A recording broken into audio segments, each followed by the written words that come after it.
So I think we can start clicking away. Thanks.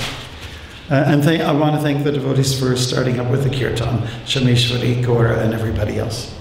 Okay, Harinam Sankirtan needs to be attractive and addictive, you know, good.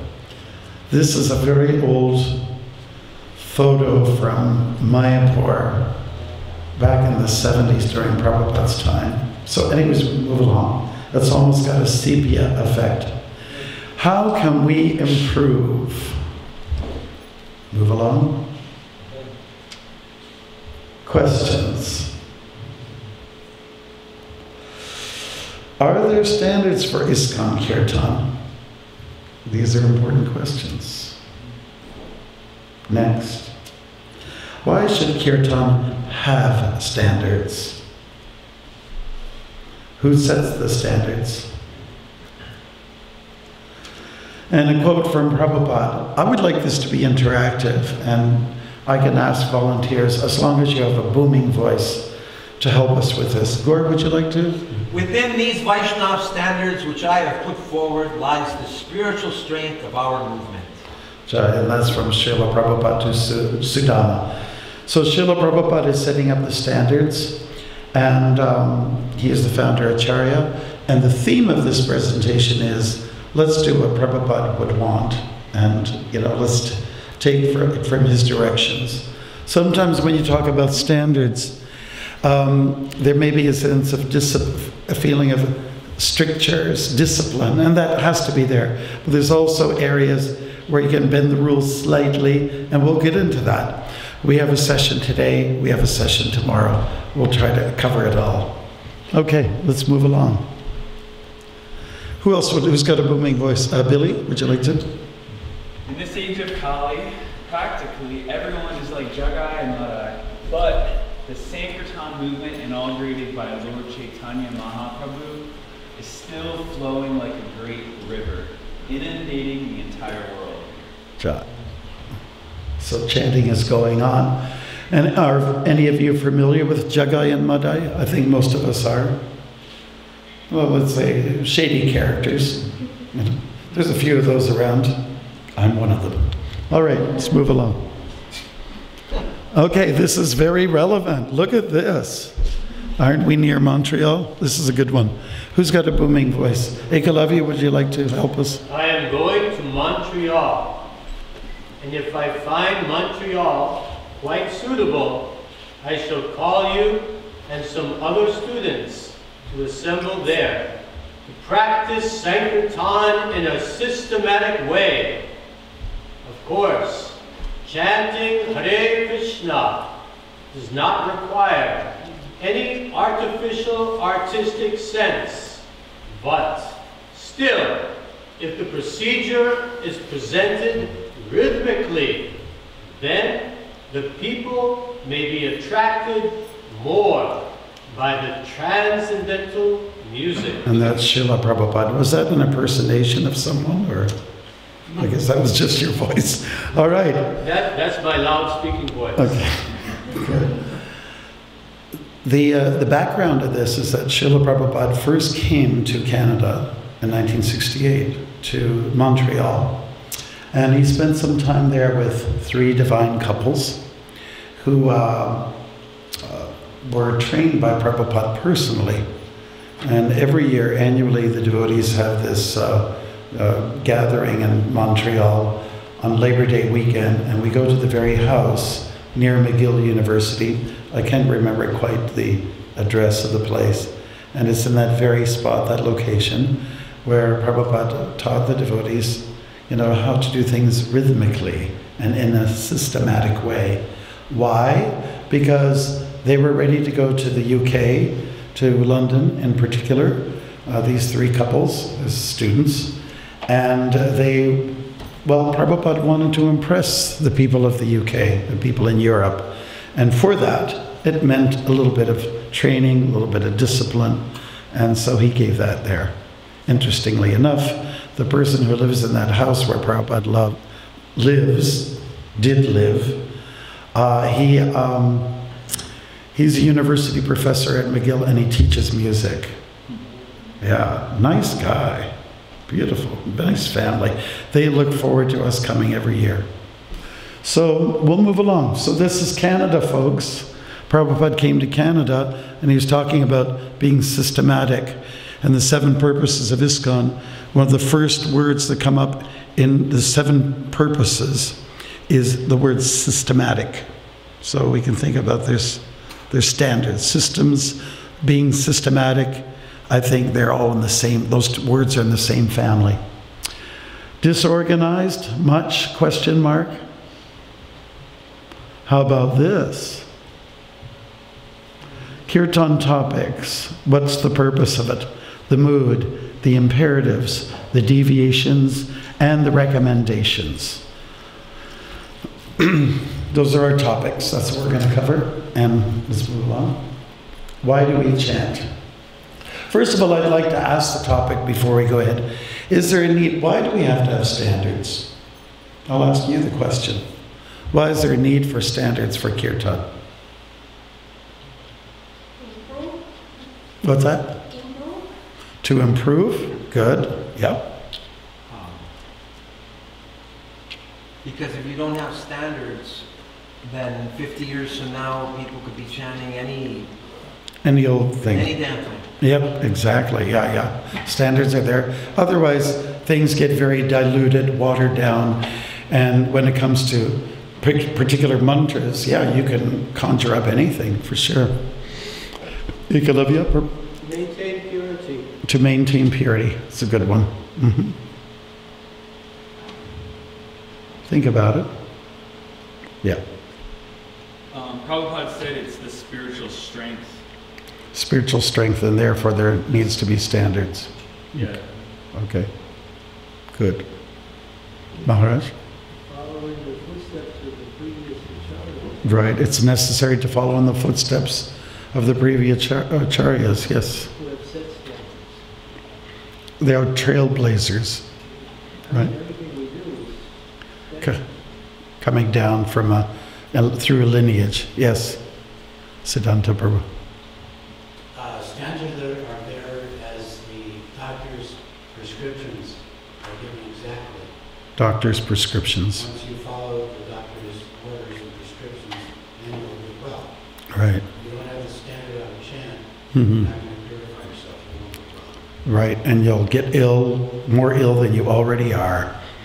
You continue to be a Jagai or a Madai or both. Guru Prasad. Yeah, even with standard, it's like you would have some deviation occasionally. When there is no standard, then complete deviation from what is considered to be normal. Right. Yeah, that word deviate, it's very unpalatable just to hear it. So stay on track. Yeah. I don't know if I'm jumping ahead, but the standards. You probably are, Maharaj. You jump all the time. Sometimes I jump backwards. Go ahead. Standards that are set within the temple compound and structure, and then there's a more broader Mm-hmm. allowance for innovation outside, which Right. is still within the confines of the separate religion. Right. So I was just thinking, there has to be more or less 2 categories, inside, outside. Right. We will address that. Thank you. That's very important, actually, for our outreach purposes. Okay. And also, I think standards are important. We want to please Krishna. It's his names, right? So we're set out to please others. We're set out to please the conditioned souls who have Krishna in their heart. And if you do things in a right way, then there's going to be some pleasure derived from that. Okay. So why do we chant? Here's a quote. Who else hasn't had a chance to say something? Be loud and clear. Go ahead. Why do we chant? Continue. Yeah, give us the... Cheto Darpanam Arjanam. If you chant always 24 hours without any payment, so it will cleanse. It will cleanse your heart so that you will be able to analyze your position, God's position, the world's position. Everything will be nicely clear and illuminated. Right. Prabhupada lecture on Bhagavad Gita 10.3. Yes, so the idea, one of the motivations behind chanting is to get clear, to get pure. I had a couple in Florida, they were a husband and wife team, they were both yoga teachers, and they asked me frankly, what's it all about? You know, what the bhakti yoga thing, where does it get you? You know, they were quite sincere about their question. And I just want to give a simple answer. I didn't want to quote Sanskrit or throw them off too much. I just said it's to get clean. When you're clean, when you're all that's clogging the way, all the blockages away, then you start to move. And by the way, this is called a Hare Krishna movement. We move. Okay, next. Another quote. The dirty things in the heart of the conditioned soul is the root cause of all troubles within. These dirty things of fruited work and infinite philosophy can be removed only by the association with the Supreme Lord. Good. Thank you.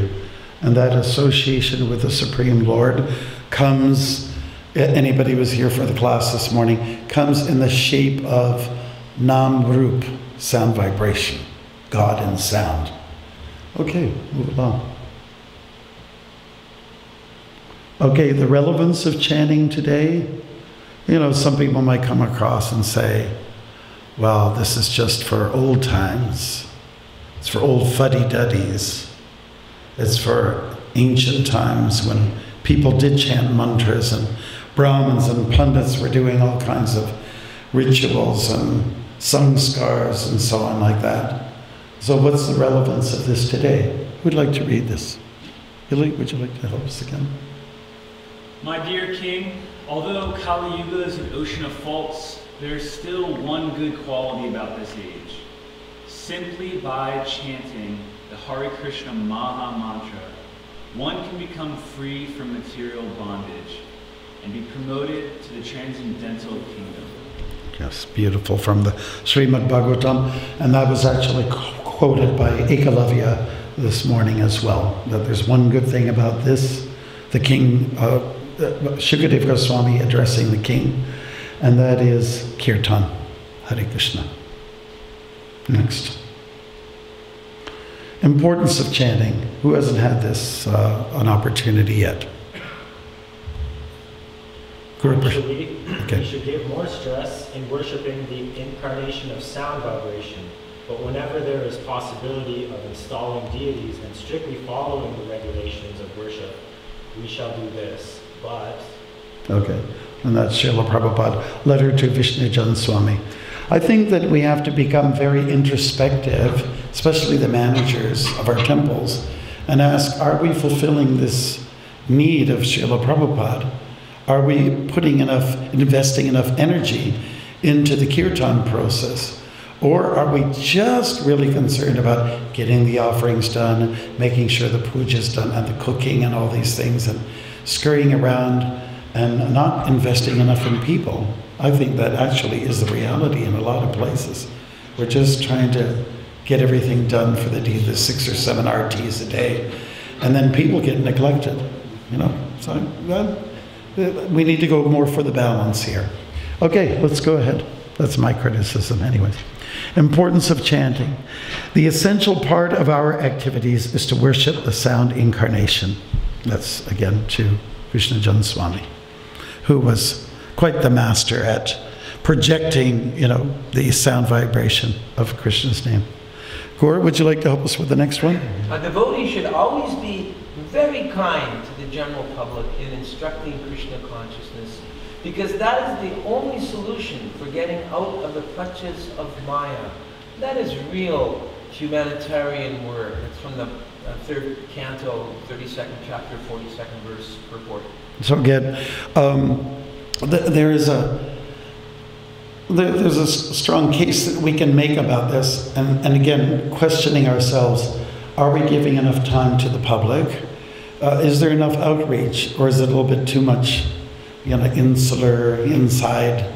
You know, are we just concerned about our rituals? Again, we have to ask ourselves sincerely, where are we going? Okay, next. Okay, Temple Sankirtan. Does anybody know where that image is from? The one on the top, right? Montreal, yeah, definitely, yeah. And down below, I guess it's somewhere on the west coast in the US. Okay, Temple Sankirtan and Street Sankirtan, I think we're touching on this. Maharaj already brought up the point. Yeah, let's move along. Indradyumna Swami, Harinam Eva Kevalam. Somebody like to read this? There is a distinction between street kirtan and temple kirtan. In street chanting, liberties may be taken to make the chanting more attractive to the public, such as additional instrumentation, dance choreography, and attractive dress. The same applies to festivals and Sunday feast kirtanas. For regular temple kirtanas, however, the need to attract the public is absent, and thus temple kirtanas are stricter when it comes to melodies, instrumentation, and so on. Yes, so most of you know Indradyumna Swami has very much championed the festival culture, especially in Europe, and of course he's traveling around even in the US at the moment. So he's making this statement about how you can stretch things a little bit in terms of using different instruments. In the early days on the Lower East Side of New York, 26 2nd Avenue, certainly people brought their various instruments, anything that could make a sound, and Prabhupada was very much, accepting of this. The main thing is that people are getting involved. And when there's this inclusiveness as opposed to exclusivity. Okay? So Chaitanya Mahaprabhu's whole approach to the practice of Sanatana Dharma, which is the eternal activity, is to be very inclusive, to be very, very welcoming and include as many people as possible. But there are times for those of us who are reaching out to also reach in, and spend a little time at the temple in front of the deities, and really work hard at your japa, your chanting sincerely, and going for that cleansing process. So both of those things have to work almost like a marriage, the outreach, the inreach, the exclusivity, as well as the inclusiveness. But a big part of our culture is to reach out as far as we can and include as many, many people as possible from as many backgrounds as we can. Would you agree? It's all about outreach. Stretch your hands, put them out. Everybody, Haribol. Yeah. Yoga stretch. Okay, this is the real yoga, getting to people's hearts. Okay, now this is a quote from Harinam Eva Kevalam. It's a small booklet that Dravida Prabhu and myself put together about 6 years ago, a little bit of a condensed version of a larger compilation. And I will have those publications available for you, the hard copies, so you can see them. That plus a few more from Lokanath Swami. We're going to talk a little bit about pronunciations as well. We'll go as far as we can. Time allows, if time allows. Next. Siddhanta Prabhu, would you like to grace us with? Temple Sankirtan. Regarding instruments for temple kirtans, kartal and mridanga are sufficient. There is no need of other instruments. Okay. And letter to Rupanuga Prabhu. Great. So those are the foundational instruments that we use. Sometimes we catch devotees using harmonium, which is traditionally, it's quite appropriate for like bhajan standards. The harmonium, by the way, is not a traditional instrument. It was born from Germany in the 1800s. And somehow or other, people in India really caught up on it, just like they did with tea. The British brought tea. The British kind of left it behind and got into other things, I guess. So, but Prabhupada used it, and there are places and times for it. Maharaj, did you have something you want to say? I remember a statement about the allowance of harmonium. He didn't want for temple standard function the artis, the allowed for the bhajans. It says not for arti. Not for arti. There is a statement like that. Right. Yeah, there is a letter. And I think it might even come up, actually. Thank you, Bruce. Are we doing okay so far? Yeah. All right. Next up, then, Prabhupada specifically described how kirtan should be done in the temples of ISKCON. And for Mangala Arti, the Sangsara Dava prayer, which some devotees call the Sangsara prayers, birth and death prayers, I guess.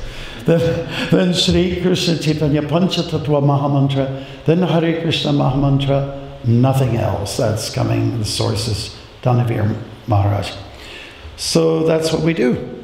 Do we sometimes hear devotees trailing off into all kinds of other things? A little bit here and there in the temples.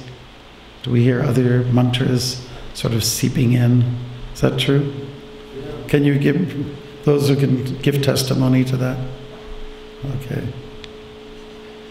It does happen, it does happen. And it gets down to the point where so many mantras come into the fold that, well, whatever happened to the Hare Krishna Mahamantra? And so, yeah, Maharaj, go ahead. Yeah, there's also a restriction on the tune for Mangala Arti. Right. Yeah. Many times, Prabhupada stops people when they send the wrong Mangala Arti, even though they're chanting Hare Krishna. Right. There's a morning melody. He was really strict. Yeah, it's true. Maharaj is bringing up another topic. It's about the melody, the kind of melody that is executed. And sometimes devotees are not familiar with that, what Prabhupada called the morning tune, because there's a certain raga to it, there's a certain feeling that pushes certain emotions, these different ragas, which many of us are not familiar with. But the morning tune, which has its traditions going way back when, they're there to, let's say, stir up the soul, so to speak. And that is part of our presentation is about setting up standards. And so the melodies are one. Yep. Mm-hmm. I'm not sure if this just applies to Sri Mayapur or if this is meant to be international. Maybe Ekalavya Prabhu can help me with this. This morning we heard him sing at the end of Mangala Arti, Hare Nama Krishna Gopal Govinda Ram Sri Mata Sudhan. So that's on the wall in the Mayapur temple. Prophet saying that we should end Mangala Arti with that. Right. So that's not only this. Yes, right. It might be considered some kind of contradiction. But it's very limiting. If you're going to chant Hari Haraya, don't occupy your whole time on that. Right. Personally, what I implement if I'm leading kirtan, if the pujari goes a little long, some pujaris, they're like forever going like this, and then, okay, I guess I can throw in the Haraya Nama Krishna, and I've done. Yes, Maharaj. Just to comment, in the Chaitanya Charitamrita, it was mentioned that melody is the Mahamantra. I mean, that song is the Mahamantra. Mm-hmm. Mm-hmm. Good. Prabhupada said it's another way of chanting Mahamantra. Jai. So that kind of. Fall outside the category of Mahamantra. Mm-hmm. Beautiful. Yeah, we're discussing these things to resolve issues that might be, hanging in the air for us. Thank you. Next up, for the Guru Puja, the Guru prayer, that's what he called it. Shri Krishna Chaitanya, Panchatattva Mahamantra, then Hare Krishna Mahamantra, nothing else. So Shri Guru Charana Padma, etc. Then we have Panchatattva Mahamantra, and then the Hare Krishna Mahamantra. That's okay. Simple, easy. No need to make additions, no need to make subtractions. Leave your arithmetic out of it. All right. For evening Artik, the Gaura Artik song, Shri Krishna Chaitanya, the Panchatattva Mahamantra, and then Hare Krishna Mahamantra, nothing else. That's really simple and to the point. Right? Good. Move along. Anybody have any questions? What songs we're talking about here? Some of us don't have the good fortune to be always at a temple where these standard songs are being, emitted. But if you do have the opportunity, here we have. Some of you are pretty strict at home, and now you've got something to go by here, so you're not speculating, going in all kinds of different directions. Okay, for all artiks, this basic pattern should be followed. The chanting of Shri Krishna Chaitanya Panchatattva Mahamantra, and should only be for 3 times, not more. Okay, Panchatattva 3 times, and then get on. The bulk of the Kirtan is the Mahamantra. That's it. Keep it simple. Follow the KISS program.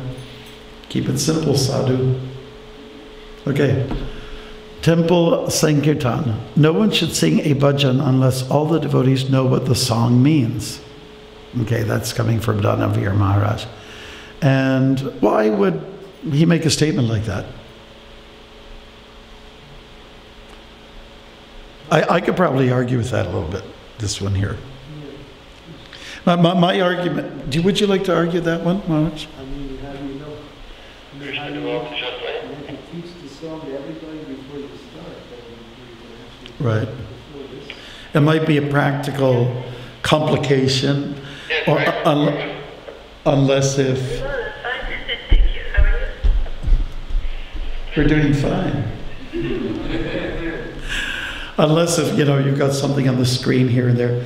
One argument may be, everybody probably knows the one mantra, it was in Los Angeles, where Prabhupada had just went on and on with the recitation of the Bhagavatam verse. And he just let everybody go at it practically.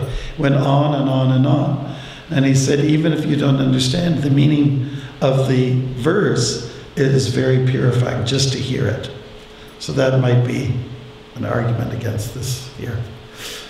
But, I mean, to have greater impact and to really stir up your soul, it's always good to know what you're singing. It's always good to know what it is. I was just a new devotee.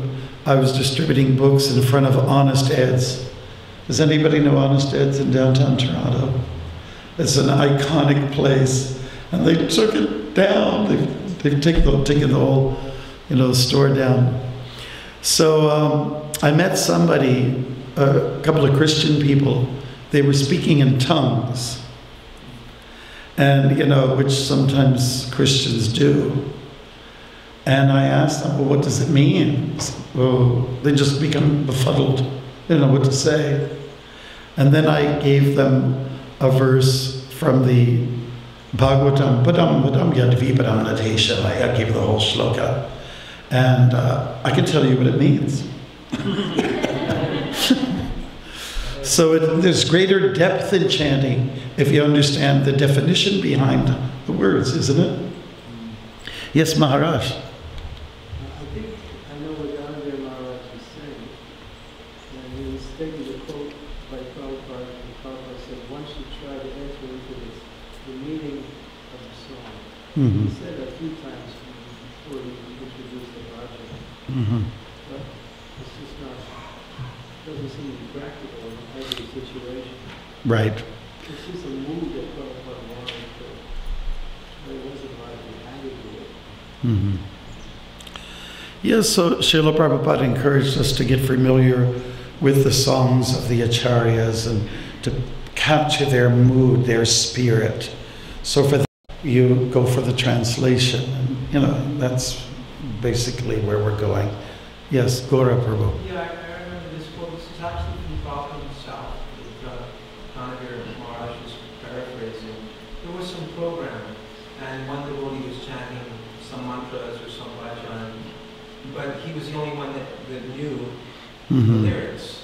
So it's not just what the meaning, of course that's important, but for everyone to have song sheets so that they can follow along. Right. I was just at this yoga studio, and one young man, chanted the Hanuman Chalas, and nobody else had the words, nobody, hardly, well, maybe a couple people knew the words, but it just became a performance.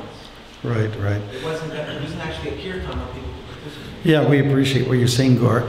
And again, I'm hoping we can throw that word around an awful lot. Inclusiveness, right? Involve people. Because saying kirtan, the meaning, kirtan means it's like sacred sound. It's a glorification of Krishna in sound. And sang comes from the Sanskrit word samyak, which means inclusive, all together, united, cohesive. That's what it implies. So that's what we're involved in, the Sankirtan movement. And it means let's get everybody involved. But otherwise, it does become, kind of a show, like an entertainment program. Ed Sullivan show. Yes. Prabhupada would call it, if you don't know the meaning of a verse in the song, parrot-like chant. Parrot-like, right. Good. Thank you. All right, let's move along. Someone like to volunteer? Street Sankirtan.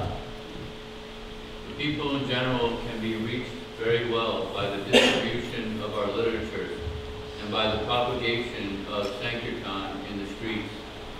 These are our two mridangas for reawakening the sleeping, conditioned soul. The Prabhupada letter to Janardhan. So this is like the perfect marriage, the combination of wisdom plus sound.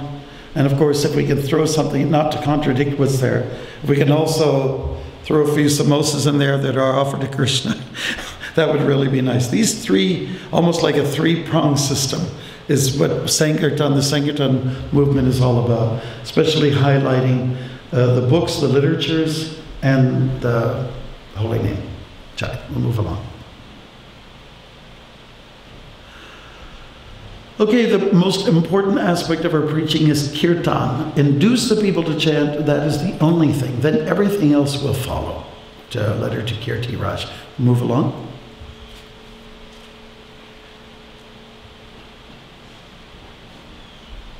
Street Sankirtan. To advance in spiritual life, the beginning is Shraddha, faith. Shraddha means respectful. Oh, it's nice. That is called Shraddha. Most of our presentation here is going to be quotes, and many of you may have heard them before. And it's just the sort of reiteration, the emphasis by hearing it again is very impactful. And of course, if you haven't heard it, then wow, it's eye-opening. Okay, Street Sankirtan. Mahabhaka, would you like to, with your booming voice, give it to us? Don't make it an ordinary musical vibration. It is a different thing, spiritual. So mantra is not ordinary sound vibration. We have to keep the mantra in potency by offenseless chanting, by remaining pure. If you pollute the mantra, then it will lose its effect. And that's a quote from Hari Sari's diary. So would anybody like to analyze? We can analyze this just for a second. The thing that Srila Prabhupada is emphasizing is the purity. Sometimes we get caught up too much in the voice projection. I've got a great voice, or my musical implementation here is taking everything to another level. And somehow or other chanting has to come to that platform of being egoless as much as possible. And it doesn't mean to say you can't inject a sense of professionalism. In fact, professionalism and devotionalism can go very well together. They really can. But it's the ego portion that we're all taxed with that we can sort of leave it where the shoes are kept, on the shoe shelf. Yes, Maharaj. Siddhanta Saraswati was asking, what is the qualification for leading kirtan? He said, Shranati, Samuchaya, Ayurveda, Vishnu, including that verse from Shri Shastra. Right. We talked about quality, we talked about music ability, so instrumental expertise. Granted, some people are very... Maharaj was just saying that Bhaktisiddhanta gave a quote as to what's the qualification for leading a kirtan. And so he quoted the verse from Chaitanya Mahaprabhu, Trinadapi Sunichina, which is a verse all about establishing your humility, being humble like a blade of grass, tolerant like a tree, being respectful to all. That word respect is really important to implement in our chanting. So it doesn't mean to say we can't have a great musical presentation. What we're really trying to say is that it's the approach, the mood. That's our topic. That's one of our topics here. Billy, did you have something to say? Yeah. In the last slide, it was talking about Shraddha and how by people thinking that the kirtan is nice, they're giving some respect to the sound vibration, and then by inference then to Krishna. Mm-hmm. And so I would just wonder if you can compare the type of kirtan where someone may be very, very not caring about the musical performance aspect or professionalism, and maybe dressing in a way where they're not respecting the culture of the environment and the streets of that city. And they may be very pure in intentions, but in their execution, people may not think this is very nice. They may think this is very much a disturbance, and then they don't have the Shraddha. So how do you keep the Shraddha and the respect of the people while also just focusing mostly on the purity? I'm glad you brought that point up. Would anybody like to say something on that, Maharaj? Go ahead. If someone is trying to glorify the Lord, it's nice, no matter what. Prabhupada showed that so many times. In Vrindavan, the Lord is brought this. Yeah, maybe a mic is needed to go around, perhaps. Do we have such a... In Vrindavan, in Vrindavan, there was very expert. He was a professional. He came and they introduced him to Prabhupada, so he was leaving. Prabhupada was getting very disturbed because it was just a show. So he stopped him. And then he asked one devotee who couldn't sing at all to sing. And Prabhupada just sat back and he was smiling. The devotee really didn't have a voice for reading, but he was singing from the heart. So I think Prabhupada has shown us that the first thing, and the expertise is like the zero after the one. The one is the mood. What is the proper mood? If the person has the proper mood, that's nice. But if they can add the, as you mentioned, the expertise to it, it's like adding zeros to the one. So that's what I understand. So I would like to go back to the point of inclusiveness. While somebody might have that avadhut kind of spirit about their life, the kind of, let's say, you were talking about not proper attire or not having a pinch of professionalism, but the heart is in the right place. At the same time, we might consider that if it is done nice, and if all the externals are also quite acceptable and respectable, then it will include so many more people will be attracted. So the thing is, it has to be attractive. I know for myself personally, if somebody's off key, there's one temple where I go to, and there's usually about 3 or 4 people there. And the one person, he's way off key. That's the guy who's the president. And then there's a lady who comes in, and she's on another level bar. And I just go a little bit very wacko in my mind. And I wonder, how long? You mean this? We have to go through this for a whole half hour, the whole length of an arti, And of course, Krishna will accept it, and it's good there wasn't a big audience or attendance, but this is not good for street kirtan, but it's good for the temples. Good for the temples, yeah. I think the mood can be a little, less then it can be argued that we're also trying to present something sweet and attractive for the deities as well. So I think that, you know, the two extremes are to be rejected. And if we can get, usually the truth lies in the middle. If we can get that in there, that'd be nice. Is that okay, Prabhu? Gora, and then we'll move along. I was going to add that just like we get training, you know, I was trained as Bhakta Glenn how to cut a cauliflower, and how, you know, that may be similar to a cat, you know, there's a way. There's a way, There's yeah. a way to cut that.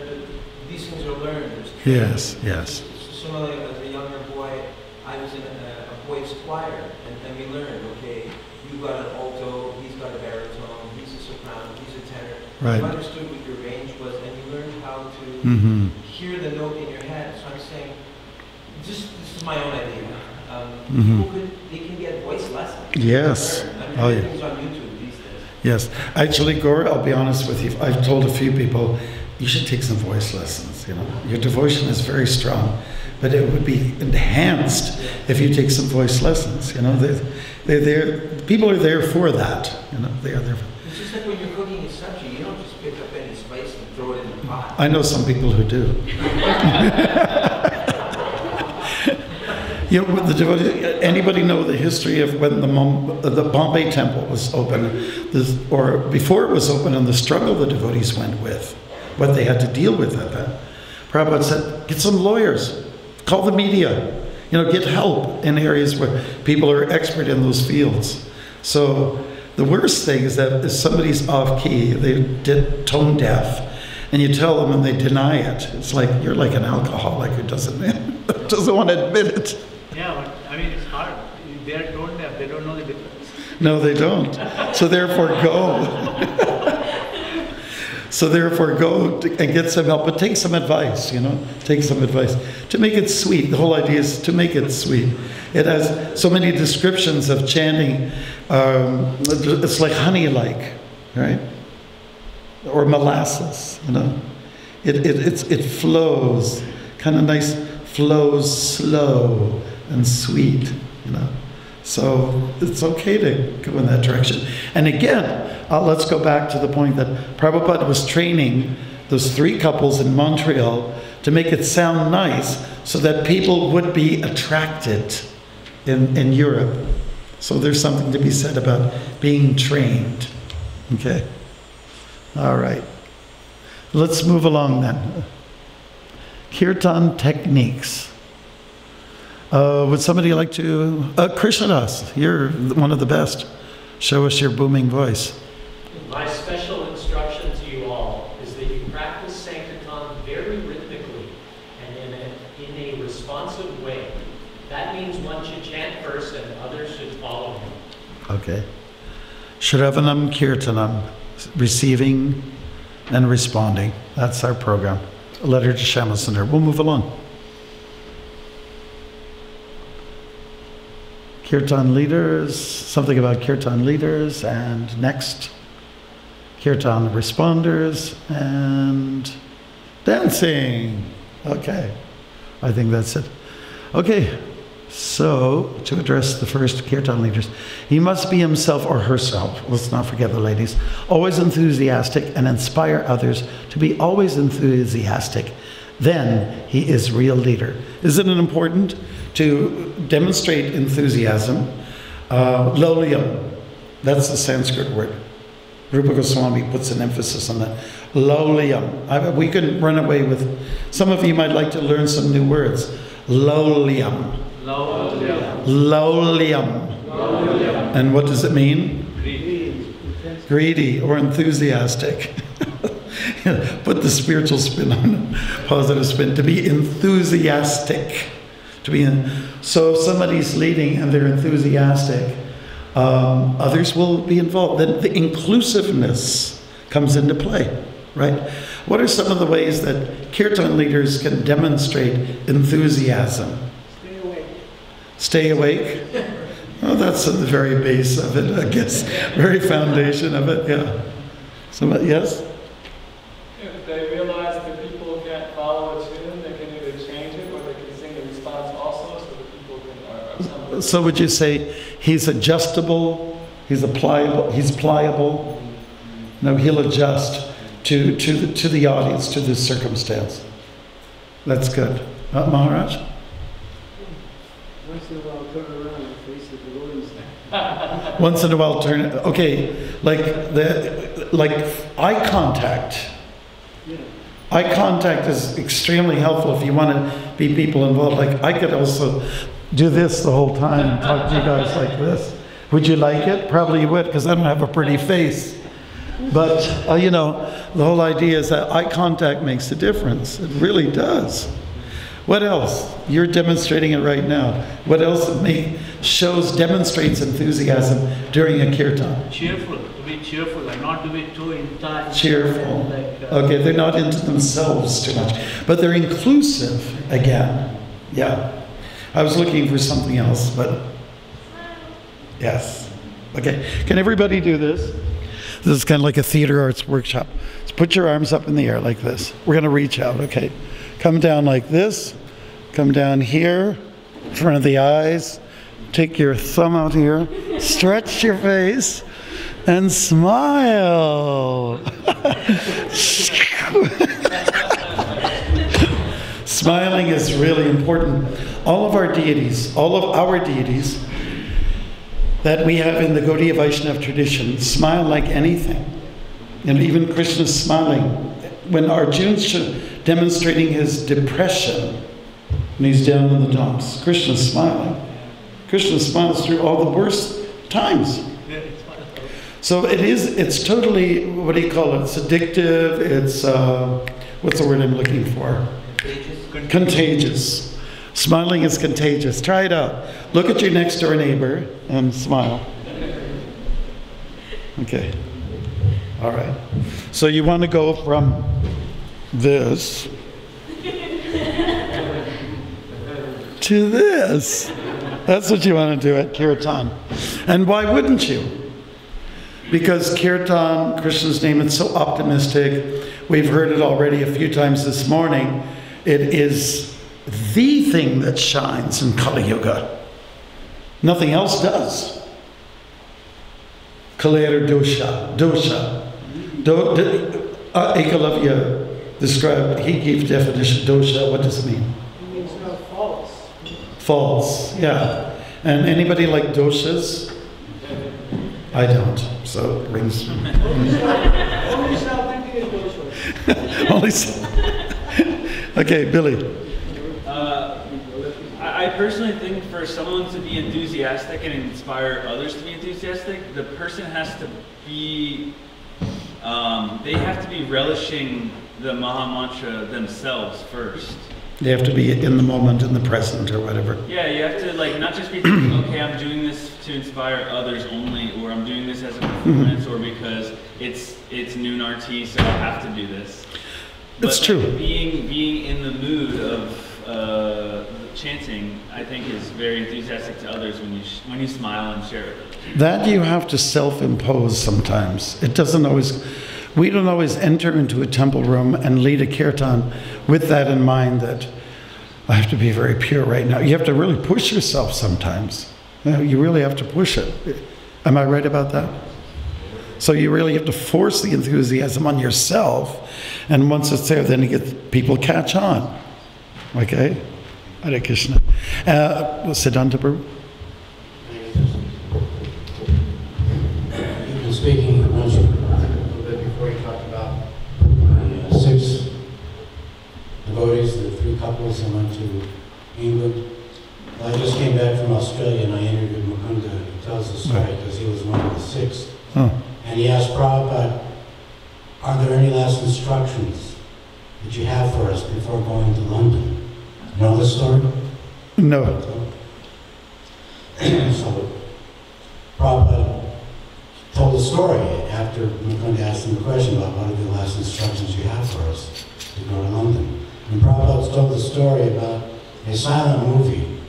I think it was Charlie Chaplin, who was dancing, but he went outside and some boys either glued or nailed his coattails to the bench, and when he got up, his coattails ripped in half. but he didn't know it. And then he went with his dancing partner to the ballroom dance, and they were dancing enthusiastically. And all the other men saw that his coattails were ripped, which was not the fashion in that day. But they were dancing so enthusiastically, they thought, well, this is the latest fashion.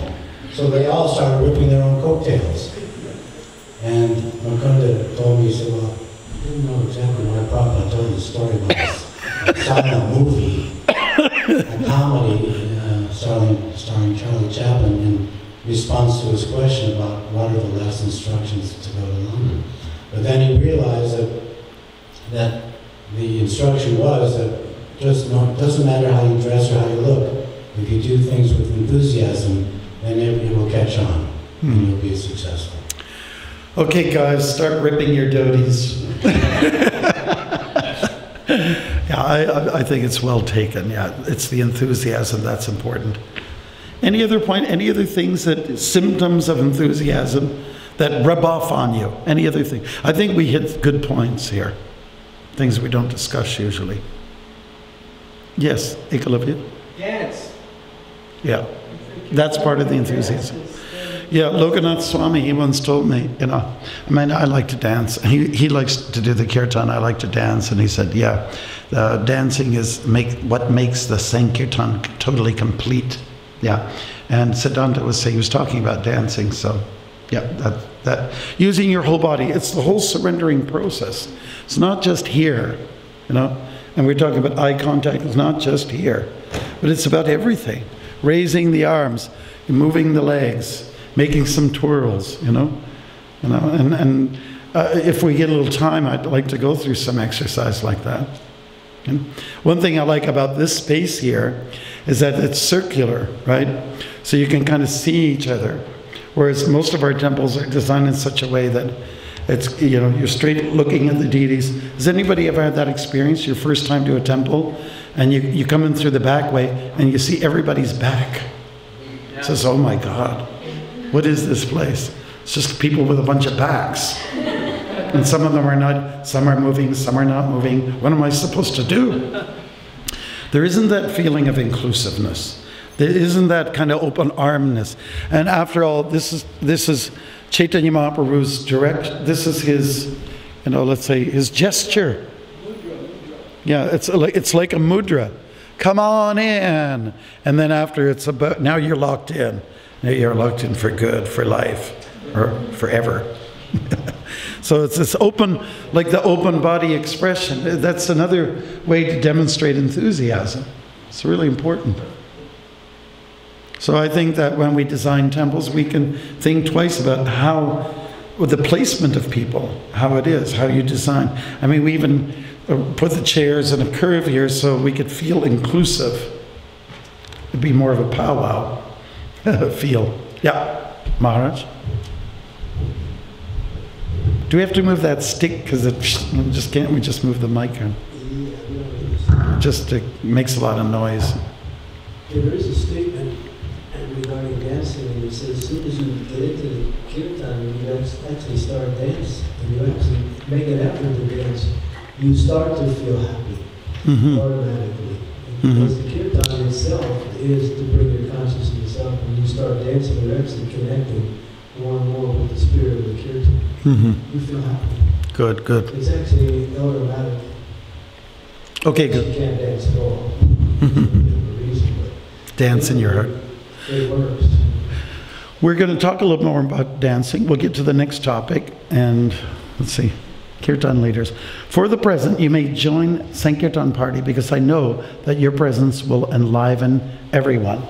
And this is to Yamuna Devi in 1969. Just some people have that, their very presence makes it, everyone gets very aroused, very excited. Okay. Leader topics, time, place, and circumstance. We already touched on that. Enthusiasm, we touched on that. Aiding the responders.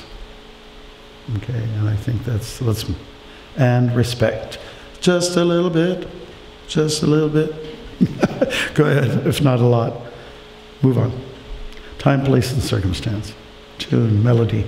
Things we already... Well, go ahead, you give us a whole list. Mood, tempo. Whenever there were guests, Prabhupada almost always sang the standard Hare Krishna tune, which is Hare Krishna, Krishna Krishna, Hare Hare, Hare Rama, Rama Rama, Hare Hare, or some similarly very simple melodies. And why would he do that? Easy to follow. Easy to follow. So they can participate. They could participate, and there would be a sense of inclusiveness. Mm-hmm. Yep, exactly. The first time I ever heard the Mahamantra was not from the devotees, it was from the Broadway production Hair. I went to see it in the Royal Alex in Toronto. I heard the LP, I picked it up, I didn't know what they were singing. But it's a slight variation of this tune. It's slight, no?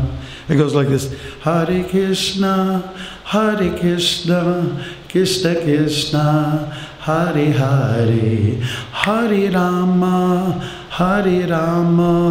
Rama Rama, Hare Hare. It's okay. Slight variation. Let's move along. Nardamani. Oh, this is nectar. You guys gonna. Let's see. A loud voice. Would you like to volunteer? Would you like to read? Go for it. Narada and the personified ragas. This is from a text, Garga Sangita. Go ahead. Once, while traveling through the universe, Narada came to a planet inhabited by many beautiful people. Good, and you're doing beautifully, so would you like to read the next? Go ahead. They lived in gorgeous palaces, dressed in splendid clothes, and were ever engaged in singing and playing on musical instruments. However, they were all different. Next. You're doing good. Some had no feet, some no ankles, and some had no knees. Some had twisted hips, some had shriveled thighs, some had disfigured torsos, some had loose teeth, hunched shoulders, some had bowed heads, and some had no necks. Good. Keep going. Astonished, Narada asked them who they were. The people unhappily replied, "We are the personified Ragas. We have become deformed by the sage. Next. Mad with love, he sings the wrong melodies in the wrong tempo, with the wrong notes and without proper rhythm. In this way, he has broken the limbs of our bodies." Next. Narada inquired from the ragas how his fault can be rectified. They directed him to propitiate the goddess Saraswati. He then learned from her the science of music and became an unrivaled musician. That's very good so far. Good. All right. Okay, so how do you like that story? That was cool. Wasn't that powerful? Yeah, but I mean, we are feeling even more right now. What do we learn from that passage? Yes, Billy. That you can just sing a simple raga well, rather than trying to sing something above your skill level without quality. Okay. Okay. Good. Yes. There's a time and place for all different melodies. Okay. All right. Super. Anything else that you can conjure up from that? Okay, so then let's go for the mood. Okay, humility means that one should not be anxious to have the satisfaction of being honored by others. That is from Bhagavad Gita. Beautiful way to describe humility, isn't it? And so this is the approach. As Maharaj gave the example from Bhaktisiddhanta for Kirtan, that's your qualification for leading, chanting, yeah, with humility. Let's go on. So if you have talent for musical achievement, that is nice. But if you nourish some idea of becoming famous by playing some music, that will be a source of frustration. I guess we get the point. That's a letter to Mahatma. The end. The devotee, what is it? By service mood, bhaktya, only can gradually know the personality of Godhead. So when it comes to Kirtan, of course, we apply humility. Is there any time when you don't apply humility? Anybody? I guess it's something to be, expressed always, right? That's what we mean by trinadapi sunichina. Not just through chanting, but through all that we do. Okay, tempo. Gora, would you like to help us with this? Srila Prabhupada didn't usually speed up the kirtan to a frenetic pitch and then stop and start again. He gradually built up to a steady, medium-slow rhythm. This gave a chance to enter into the kirtan and meditate on the chanting. The melody was simple and he didn't change it. Isn't that nice? That's an important instruction, because oftentimes we hear that there's this frenzy that builds up, and you go at such an incredible speed and you can't reach anymore, and then finally you have to come down for crash landing, and then you have to start all over again. And so Prabhupada's method was start nice and easy, slow, and build up and come to that crescendo, and then come to a nice sort of closure on it.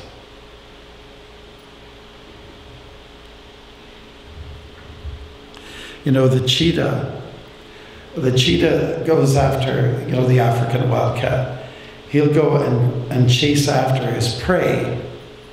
And everybody knows he's the fastest running creature on earth. But what happens is that something happens to his brain. When he builds up too much heat inside, it will practically explode if he keeps going. There's a point at which he'll have to suddenly stop. So with Kirtan, we don't really want to stop. We just want it should just kind of just keep going up like this in this direction, go up to the spiritual world. Okay, so sometimes I find devotees chant so fast you can't follow. Have you ever heard that before? What was that? All right. Krishnadas, do you want to help us? Kirtan played with a steady rhythm allows for graceful dancing and melodious chanting and can continue for hours without stopping. Right. Again, if we put extreme passion to the kirtan, it just poops you out after a while. But again, with this nice slow build up, again, we can use that word inclusiveness. Everyone feels, oh, I can move to this. And I can continue to move to this music for an incredible amount of time. So that's the whole idea. Let it stretch as much as you can. Is okay? We're doing okay so far? Okay, it looks like people do want. Yes, go ahead. Sometimes people start so slow, it's hard to even dance to it. Oh, I know. And right. Actually, I was in the Polish Woodstock Festival. Some people come by and it's like too slow to dance to it. I said, well, just come back in an hour and it will have sped up. Oh, yeah, that's right. So what about that? Should we encourage people to chant? I just think, my answer would be, Prabhupada had it down really well. He had it at a good pace, that everybody could be included right from the beginning, from the get-go. So I know what you're talking about. Coming back an hour later, I want the ecstasy now, man, right now. It does sometimes get a little bit dull, that to the point where you just want to fall asleep. Isn't it? Maharaj? Yeah, I'm going to challenge that. Because it forces you. If the chanter is chanting really nice, although it's slow, it forces you to listen. And if you get into that pace and you stay there, the building is just ecstasy. But we can't get into that slow because our minds are too fast. We want something. Yes. A lot of the chants like that. Yeah. Very slow. But if you follow him, you come into an amazing experience. But I think something's to be disciplined to do that. I think there's something to be said too about the age that your body is at. Some people prefer the nice and easy, slow stuff, which is intolerable to a young whippersnapper, So I think, again, you have to look at the time, place, circumstance. What is the situation that you're in? And who's your audience? How are you going to get them to be part of that inclusiveness? Right? Billy, go ahead. Gora? Just a quick comment. Brahmananda Prabhu asked Srila Prabhupada how we should go about leading Kirtan, and Prabhupada told him, you should lead in such a way that you don't become tired, so that you can go on for a long time. Good point. Very good point. We got a little feedback here. And Billy, you want to finish up? It's just on like a material realization. I've noticed that the pace needs to have like a sense of momentum. So it can be slow, but has that steady flow of momentum, and then it feels like we're all moving together. You actually kind of want to, I found that you want to be sure everyone's kind of moving, even if it's very slowly. But if it's slow and it's like kind of grinding to a halt, then there's no more momentum, and then it doesn't matter if it's fast or slow, it's just not moving with good momentum. So I don't know, I guess that's my realization. Good. Let's go on. There is a lot of material to cover, by the way, and I'm a little worried not to get it all done. Okay, aiding the responders. A good Kirtan leader personally tastes the nectar of the holy name. Next. And helps others relish it also. He doesn't just stand there with his eyes closed. You want to be exclusive, then close your eyes. And what will happen to other people? Because most of us mirror what we see. What happens? Yeah, you'll shut down and go to sleep. Roll out the sleeping bags. Okay, he interacts with the other people. That's very important. Interact. Inclusiveness. Eye contact. Look at everybody. Get them involved. Move. Yep. And he encourages them to dance and chant enthusiastically. Move along. Respect. Would one of the ladies like to? Shamishwari, do you want to? You can speak a little louder if you don't mind. With love, with respect, with designated duties, if you're thus engaged in Krishna consciousness, then your life will be successful. Okay, great. So move along. Respect for the instruments. Aha. Respect for the instruments. Okay. The holy Mridanga, Balaram himself. So, one thing that I would like to say about respect for the instruments, prepare them. Have them ready for the Kirtan time. Don't come in late for the arti or the Kirtan and start, tapping the Mridanga on the side of the asphalt and start getting ready. No, it should have been, you prepare yourself. It's like you know, when they painted this room, there's a lot of preparation that goes on, you know, and before you roll the paint on. And so in the same way, you have everything ready. And of course, you know, traditionalists, those who have taken music lessons, for them their instrument is like holy, it's sacred, it's practically worshipable. You touch it, it's like a deity. It's like a warrior, a kshatriya. You know, his instrument, his sword or whatever, his bow and arrow, it's also worshipable. He gets Brahmins to do yagyas over the instruments. That kind of holy approach and respect towards the instruments is what at least has to be in our minds. So for that, punctuality, be on time, and play them to the end. You start, you play to the end. I've seen a lot of these young guys, they play, oh, I'm just tired right now. It just drops it. It just puts it right down on the floor. So how can you do that? Well, Mick Jagger just stopped singing in the middle of his song. You know, even for like mundane music. Will anybody do that? So you start from the beginning, you go to the end, and you just come to the proper closure, and then that's how you respect the instruments. And there to be, what are other ways to respect the instruments? We're talking about practical things. Yes? Reciting prayers for the, you know, for Krishna to come through and to just respect the, I don't know. There's pranam mantras. Okay, there are mantras for preparing yourself. Krishna does? Have a special place for the instruments. Uh-huh. They're ready and waiting when the Kirtan starts. That's right. And that they're also not on the floor being disrespected. Right, right. Good. What's another way to take care of the instruments? They're not like deities, so you have to put them to bed and give them a chamra. You know, we're not saying that, but almost.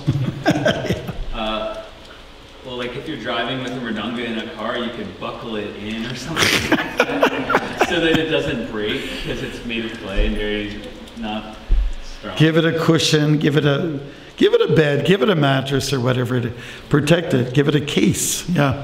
What else? What's another way to respect them? Not kick it around. Don't kick it around. Kick around the mridanga? Or kartals. Kartals, yeah, right. Watch with the kartals. Yeah, somebody's giving a class and it's disrespectful to the person giving a class, and clinch, hear these clashing of kartals. That's not respecting them. What's another way to respect them? Can I just go back before you end here on the last segment?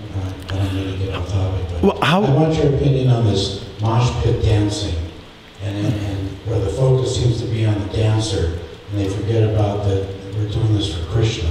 Yeah, you know what I think we should off the stage and making, you know. You know what I think we could do? We could have a little segment, you know, tomorrow about the dance. We can actually do some dance. We could talk about those things. Is that okay? We'll go back. Approve or disapprove? Well, why don't we just talk about? No? Well, I disapprove talking about it now. I surrender. And I tear my dhoti to you. All right. What are some other ways to respect the instruments? From the inception, not many, but a few temples have mridanga racks. Mridanga racks. They're actually constructed very nicely, painted nicely. It looks very beautiful. It's a nice deed. Beautiful. Also have places for kartals. They're nice. Yeah. And make sure the strings are not broken or too short. Yes, yes. The right material. Right material. Yes. And then don't put them on the ground. This upsets me when I see devotees put the instruments on the ground, like the kartals or the shakers. They just put them on the ground. You can't do that. Anything else on how to respect the instruments? Yes. Learn to play them. Learn to play them. That's a good thing, yeah. Like if you're in a car, you respect the car by, you know, knowing how to steer the wheel, knowing what the brake is all about, you know what all the different features are for. Another thing that comes to my mind, if you have kartals, you know, you got to polish them once in a while. You just put a little brasso to them or something, or change the strings that are that give that little grip to the hands. Things like that. I've seen some mridungas painted pretty psychedelically, and it's just like, whoa, I don't know if I want to be in this kirtan. Right? Keep them clean. Okay, I think we've covered that part. Aikalavi, oh, he's gone. Somebody like to recite this mantra? Who's? Mridanga Brahma Rupaya Lavanya Rasa Madhuri Sahasraguna Samyuktam Mridangaya Namo Namaha. Translation. Next. Okay. Unto the Mridanga. That Supreme Brahman. We can all say it together. 1, 2, 3, go. Unto the Mridanga, that Supreme Brahman, formed as a clay drum, which is infused with a sweet mellow, a graceful enchantment, and endowed with thousands of transcendental qualities. I bow down again and again. Beautiful, that's the meaning. Next.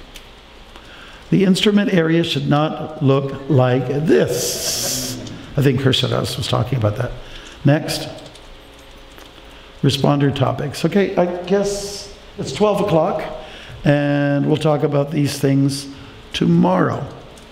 And if in the meantime we can get some feedback from you on the presentation thus far, you can let me know, and we'll try to make some improvements. Okay? Has it been, but I can ask you quickly, has it been helpful so far? Yeah. It's a reiteration of what we've heard before, what we intuitively know, a lot of these things, and maybe in some cases don't know. All right. I want to thank you very much for your attention to this, and we're going to move along to the next part of the program. Thank you.